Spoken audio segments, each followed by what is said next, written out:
Open world games are great. Some of my fondest gaming memories are going to play bowling with Roman.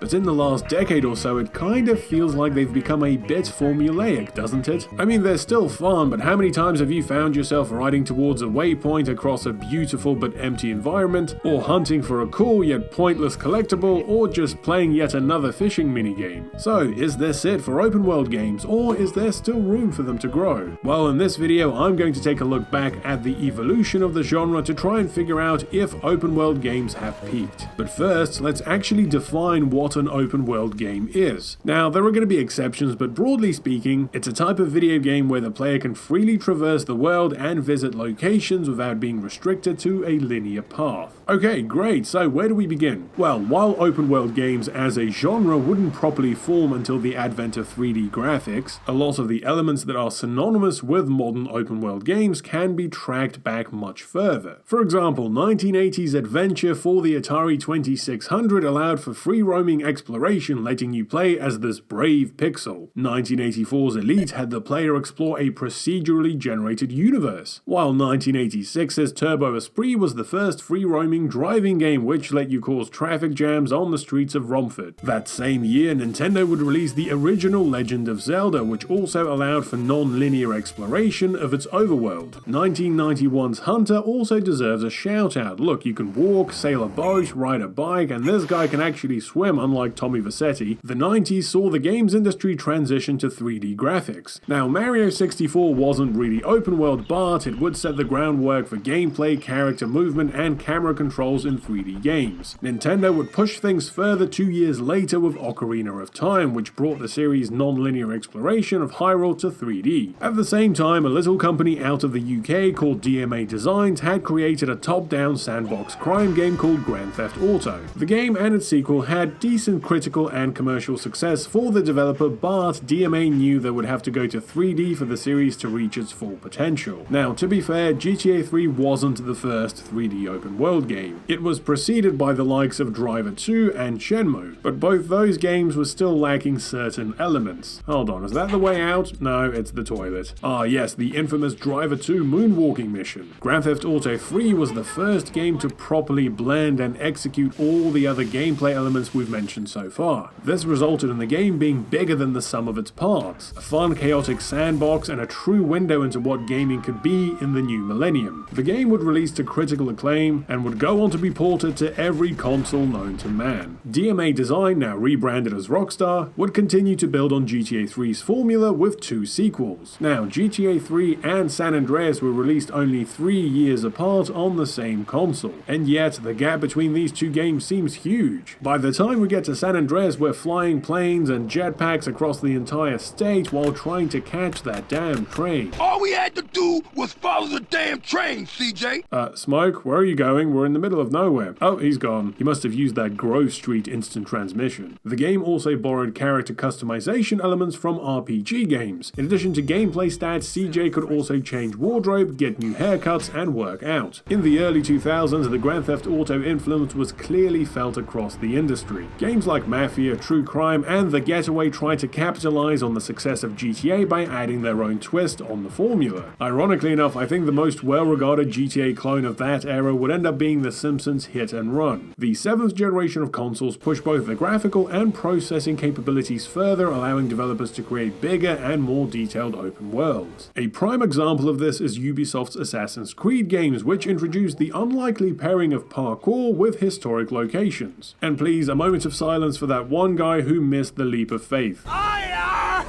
Oh, my leg! Around this time, the Grand Theft Auto series would also make its transition to HD. For this entry, Rockstar opted for a more focused experience. The open world was slightly scaled down compared to San Andreas. Instead, this time around, the developers wanted to make Liberty City the biggest character in the game. This meant the overabundance of RPG elements and side content from the previous installment made way for a more character-centric experience. Hey Roman, you want to go play some pool? A few moments later. What now? GTA 4 would also borrowed popular mechanics from other contemporary games like the cover system. 2 years later, Rockstar would release Red Dead Redemption, applying its open-world formula to the Wild West setting. In contrast to GTA 4's dense cityscape, Red Dead explored the vast open sandbox of the American frontier. The game also took a step back from its cousin's satirical pop culture-infused story and characterizations, instead grounding this game in a more somber tale of revenge and redemption. Now, I would be remiss if I didn't at least mention Bethesda's Elder Scrolls and Fallout series, both of which hit their creative and commercial stride around the same time. Now, these games are RPGs with open-world elements, so to me they sit adjacent to the open-world-centric games. However, their use of large open worlds with a variety of storylines, characters, and open-ended gameplay had a distinct impact on the open-world genre and has seen a lot of RPG elements infused into future games. By the start of the 2010s, the open-world genre had become a hot commodity in the industry. Established franchises had continued to release new installments, each being bigger and more dense than its predecessor. Assassin's Creed's fourth installment, which would arguably end up being the series' peak, expanded its open world by introducing ship-based combat, exploration, and of course sea shanties. The first two Witcher games from CD Projekt Red were RPGs with some open zone elements. However, in 2015 the series went full open world with The Witcher 3, which would end up being a rare example of an open world packed with lore and side quests that actually felt like a meaningful part of the overall story. That, and it had the best rendered cows I've ever seen. Can I pet them?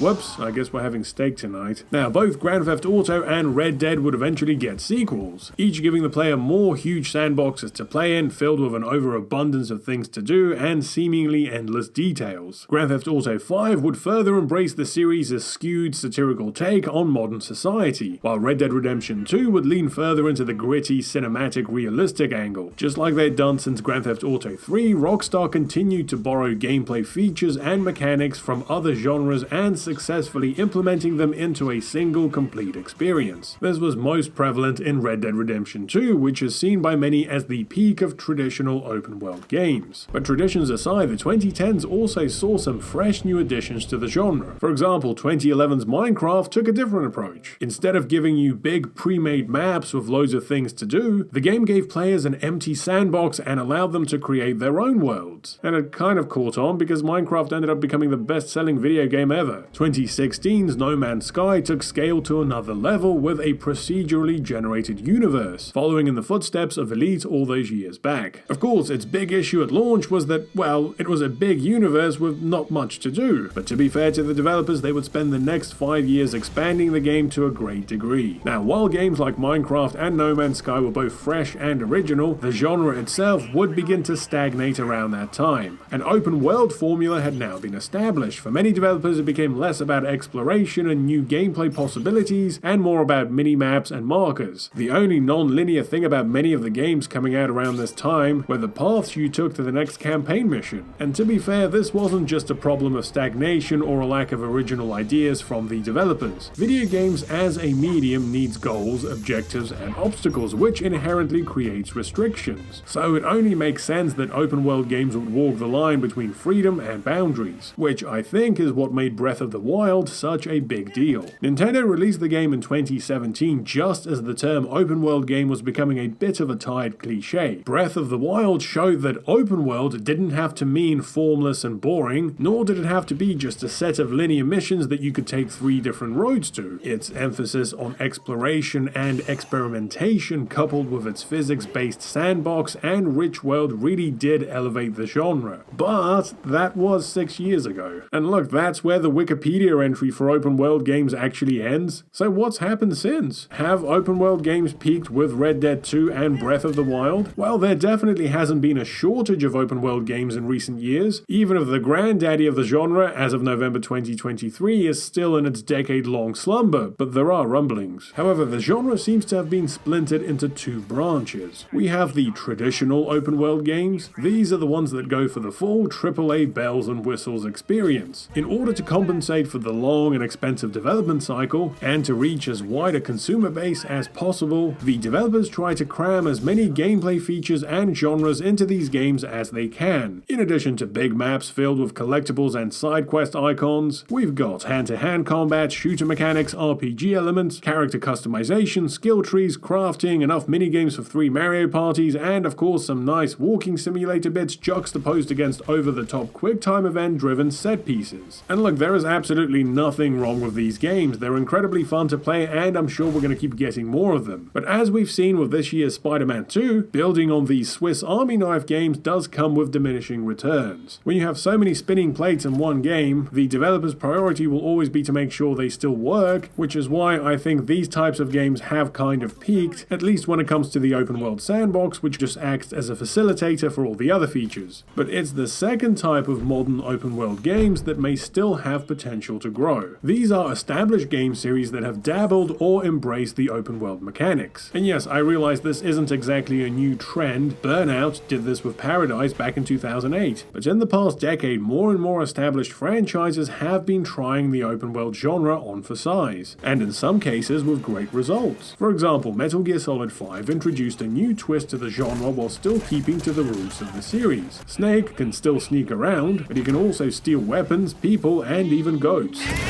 And in typical Kojima fashion, you could ride around in a miniature Metal Gear while wearing a chicken hat. It's just too bad the franchise kind of died after Kojima left. From Software's Elden Ring is another example of a critically acclaimed series successfully transitioning to open world. Although, ironically enough, the Souls-like combat had already made its way into several other open world games before From Software pulled the trigger. Nintendo has also been integrating open world elements into its big franchises, while Breath of the Wild will always be remembered for the one that made the big step. Its sequel, Tears of the Kingdom, expanded on the original in every way. Not only did it add both the sky and underground areas to the existing Hyrule map, the new rune system evolved the sandbox elements from the original to another level. And while it doesn't have the same oomph players experienced from its predecessor, Tears of the Kingdom showed that there was still plenty of new things that could be done with the genre. It also seems like open world is the future for Nintendo's mascot, as shown in 2021's Bowser's Fury, which did a great job combining traditional Mario platforming with sandbox mechanics. The Pokemon franchise also made its long-awaited leap to open world in 2022's Scarlet and Violet, and while reception from fans has been somewhat mixed, the criticism was mainly directed at the graphics and myriad of technical issues due to the frankly minuscule amount of development resources that Nintendo bestows upon its biggest selling franchise. And here's the thing, the open world format isn't suited for every series. We've seen large franchises like Final Fantasy experiment with the genre only to go back to their roots. Also, just because a series has tried to go open world doesn't mean that it's the only type of game they have to make. For example, the Forza series has alternated between the simulator-based motorsport and the open world Horizon games for over a decade. And that's why I think open world games have not peaked, at least not yet. The giants of the genre like GTA 6 and The Witcher 4 are on the horizon, and I'm sure they're going to give us bigger and more immersive sandboxes to play in. Meanwhile, games like MGS5, Breath of the Wild, Elden Ring, and Bowser's Fury have shown that established series can successfully transition to open world or mix open world elements into their genres, giving us a fresh gameplay experience. And as long as that keeps happening, I think there's still life in the open world genre. But that's just my take. Please let me know your thoughts about open world games. Do you think they've peaked? If so, which game is the best? And if they haven't, where would you like to see the genre go from here? As always, thanks for watching. Please consider supporting me on Patreon, and a big thanks to all my existing patrons. Also, if you've enjoyed this video, please like, subscribe, and hit the bell. Thanks for watching, and I'll see you next time.